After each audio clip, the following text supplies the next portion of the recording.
Australian Open, government incompetence makes Djokovic a martyr of anti-China cause. The battle against COVID-19 needs scientists and medics and public-spiritedness. What it does not need is a martyr to the anti-vaccination cause, and yet the nation that has been so strict and so determined in its handling of the pandemic has just handed us one. Do you want to know how to build a martyr? If so, then take a look at what the Australian government, its immigration authorities and Tennis Australia have created. Many of us may cringe or even laugh at the paper trail that led to Novak Djokovic spending 4 days detained in an immigration center. We may celebrate that, at last, money, fame and sporting success do not allow you to sidestep the rules that govern the masses, but for every 10 people happily munching on a schadenfreude sandwich, there will be someone aghast at the treatment of the world's #1 male tennis player. Djokovic was many things, but not a victim. Until now, the Serbian's family have claimed, against the backdrop of palpable passionate nationalism, that their son has been mistreated. They have even used the term torture. Does this make the Australian government look strong and righteous? No.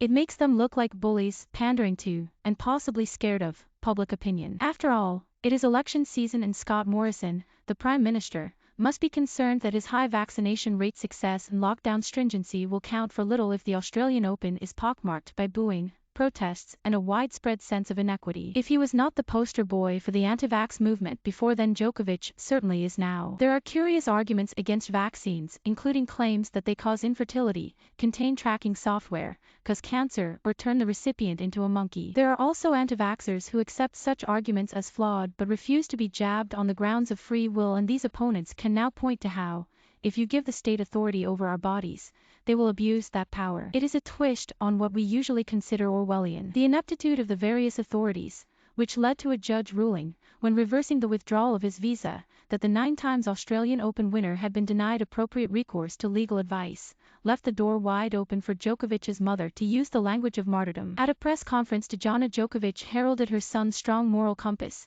told the world he is a man who understands not to tolerate lies and fraud, and who always fought for justice. He's done nothing wrong. He hasn't broken any of their laws, and he was subjected to torture, to harassment, she said. Of course, he stood up against the system and against the government, because he considered himself fully entitled to stay there. We have made efforts, in some way, to fight for him and make his voice heard around the world. There are moments we didn't know if he was okay, if he'd eaten, if he was safe. Those are the moments I will not get over quickly. I think every mother in the world will understand me. This would have been pure grandiloquence, but for the plea to mums everywhere. No mother is happy if her son is denied breakfast, as she claims the 34-year-old was. It is not quite human suffering as we have come to understand it, but did no one in charge consider how such detail could be used to enrage the famous detainee's family? Anti-vaxxers everywhere will seize upon the heroic portrayal of one man against the system. Djokovic's evidence for having the right to compete in Melbourne is hazy at best, but a coordinated, logical assessment of his paperwork would have eliminated the opportunity for perceived persecution. If you have spent nearly 2 years promoting and delivering a vaccination for all policy while strictly limiting movement between borders,